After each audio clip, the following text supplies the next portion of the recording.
को जैसे ही dance teacher Vicky ने पहली बार देखा तो वो उसे देखता ही रह गया। आखिर ये होता भी क्यों ना, क्योंकि नंदिनी दिखने में किसी हीरोइन से कम नहीं थी। गोरा रंग, लंबा कद, फूलों की पंखुड़ी की तरह गुलाबी होठ और होठों के नीचे काला सा तिल। लाल रंग की सलवार सूट पहने नंदिनी जब विक्की की ओर बढ़ रही थी तो विक्की के दिमाग में एक ही चीज चल रही थी। ओह माय गॉड, ऐसा लग रहा है कि आसमान से डायरेक्ट मेनका उतर कर मेरे पास आ रही है।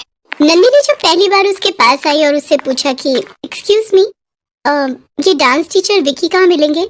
नाचीज को ही विक्की कहते हैं। कहिए क्या काम है? ओह, आप है विक्की सर? हाँ, अब सर बोलिए या पैर, विक्की मैं ही हूँ।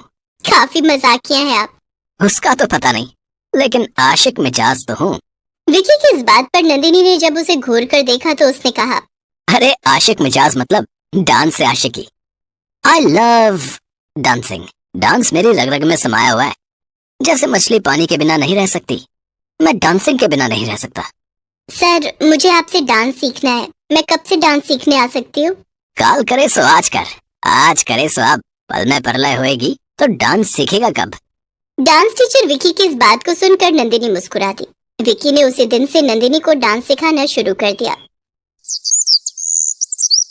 1 2 3 4 5 6 7 8। अरे नहीं नंदिनी जी, 7 में ये राइट वाला पैर आगे होगा और लेफ्ट वाला पीछे, और बॉडी का ये वाला भाग थोड़ा झुका रहेगा, थोड़ा सा, ज्यादा नहीं, ऐसे। सर वही तो मैं कर रही हूँ। नहीं, आप वैसा नहीं कर रही हैं। ये देखिए, आपका कौन सा पैर आगे? Sorry sir. डांस को पूरा कंसंट्रेशन के साथ करिए और दिल से करिए, तो बहुत मजा आएगा। Okay sir. उस 1 घंटे की क्लास में विक्की ने स्टेप सिखाने के बहाने नंदिनी को 100 बार गलत तरीके से छुआ, लेकिन नंदिनी को इसका जरा भी आभास नहीं हुआ, क्योंकि उसे लग रहा था कि ये डांस का ही पार्ट है। जब उसकी क्लास खत्म हुई तो वो मास्टर जी को बाय करके क्लास से निकल गई। उसके जाने के बाद विक्की आहें भरता हुआ बोला, आज से ज्यादा मजा तो मुझे डांस सिखाने में कभी नहीं आया था। कितनी पतली कमर थी उसकी, और क्या मूव थे उसके। मजा ही आ गया यार। लोग फालतू में डॉक्टर बनते हैं, इंजीनियर बनते हैं या साइंटिस्ट बनते हैं। अरे जो मजा डांस टीचर बनने में है, वो मजा भला कोई और प्रोफेशन कैसे दे सकता है? ए ऊपर वाले, तूने मेरी किस्मत इतनी शानदार बनाई है कि इसके लिए तेरा 1 लाख बार भी शुक्रिया अदा करूं तो वो कम पड़ेगा।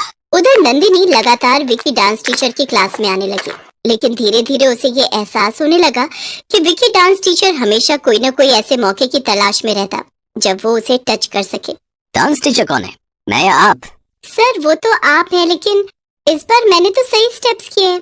अरे नंदिनी जी, आपने सही किए हैं तो क्या मेरी आंखें खराब हैं जो मुझे गलत दिख रही हैं? नहीं सर, ऐसा नहीं है। मुझे तो लगता है कि ऐसा ही है, तभी तो आप मुझे ही सिखा रही हैं। देखिए नंदिनी जी, गलत स्टेप करिएगा तो मुझे करेक्ट तो करना ही होगा ना। अगर करेक्ट नहीं किया तो कल को आप मुझे ही दोष देंगी। नंदिनी के पति देवेश का ट्रांसफर हो गया था, इसलिए कुछ दिन पहले ही वो इस मोहल्ले में रहने आई थी। देवेश बैंक में मैनेजर था। वो हर दिन 9:30 बजे बैंक के लिए निकल जाता। उसके जाने के बाद पूरा दिन नंदिनी घर में अकेली बोर होती। डांस करने का उसे बहुत शौक था, इसलिए एक दिन उसने देवेश से कहा, आप तो जानते ही है ना, कॉलेज के समय से ही मुझे डांस सीखने का बहुत शौक रहा है। शादी के बाद मेरा वो शौक कहीं किसी बक्से में बंद हो गया। देखिए, आप तो पूरा दिन ऑफिस में रहते हैं, लेकिन मैं घर में बोर हो जाती हूँ। अगर मैं डांस फिर से सीखने लगूंगी तो मेरी बोरियत कम हो जाएगी और मेरा पुराना शौक भी पूरा हो जाएगा। अरे बाबा, तो मैंने कहा तुम्हें रोका है अपने शौक पूरे करने से? जाओ और सीखो। वैसे भी शादी के बाद तुम्हारी उंगलियों के इशारे पर मुझे डांस करना तो आ ही गया है। ये क्या कर रहे हैं सर आप? क्या कर रहे हैं? क्या कर रहा हूँ मतलब? डांस की क्लास है, डांस सिखा रहा हूँ। सर या तो आप बहुत स्मार्ट हैं या मुझे बेवकूफ समझ रहे हैं। क्या मतलब है आपका? मतलब ये है कि पिछले 10 दिनों से मैं आपको नोटिस कर रही हूँ कि आप डांस सिखाते कम है, इधर उधर टच ज्यादा करते हैं। बहुत ही बेशर्म किस्म के इंसान हैं आप। नंदिनी की बातों को सुनकर विक्की आग बबूला हो गया। उसने नंदिनी पर लगभग चिल्लाते हुए कहा कि आपका दिमाग तो ठीक है? क्या कह रही हैं आप? सालों से मैं यहाँ डांस क्लास चला रहा हूँ, कला की साधना कर रहा हूँ, और आप मुझ पर ऐसे बेबुनियाद आरोप लगा रही हैं। देखिए, आपको डांस सीखना है तो सीखिए, नहीं सीखना है तो कहीं और चले जाइए, लेकिन इस तरह मेरी कला को, मेरी साधना को नीचा मत दिखाइए। विक्की चिल्ला चिल्ला कर ये बातें कर रहा था और उसकी बातों को पूरी क्लास सुन रही थी। तभी उसी क्लास में डांस सीखने वाली एक लेडी रानी विक्की के पास आई और उसके मुंह पर एक जोरदार तमाचा मार दिया। कला की साधना? आप कला की साधना कर रहे हैं? अरे सर, शर्म करिए आप, शर्म। आप कला की साधना नहीं कर रहे हैं, बल्कि उसकी आड़ में अपनी गंदी इच्छा पूरी कर रहे हैं। अरे आपकी हिम्मत कैसे हुई मुझे थप्पड़ मारने की? कौन कौन है आप? आपने तो कुछ दिन पहले ही यहाँ एडमिशन लिया है। आपकी बड़ी उम्र देखकर मैंने मना भी किया था डांस सिखाने से। कितना जिद किया था आपने डांस सिखाने के लिए। बहुत ही बदतमीज किस्म की लेडी हैं आप। मैं रानी हूँ, इंस्पेक्टर रानी। पिछले कई दिनों से मुझे तुम्हारी बेशर्मी की शिकायत मिल रही थी, लेकिन ठोस सबूतों के अभाव में मैं कुछ कर नहीं पा रही थी। इस बदमाश आदमी की बुरी नीयत का शिकार मेरी बेटी भी हुई है। 1 सप्ताह पहले की बात है। मम्मी, डांस टीचर अच्छे नहीं है। वो डांस कम सिखाते, इधर उधर टच ज्यादा करते हैं, और जब मैं उन्हें कुछ बोलती हूँ तो वो ये बोलते हैं कि ये तो डांस का पार्ट है, गलती करोगी तो सही तो करना ही होगा। बेटी, तू चिंता मत कर।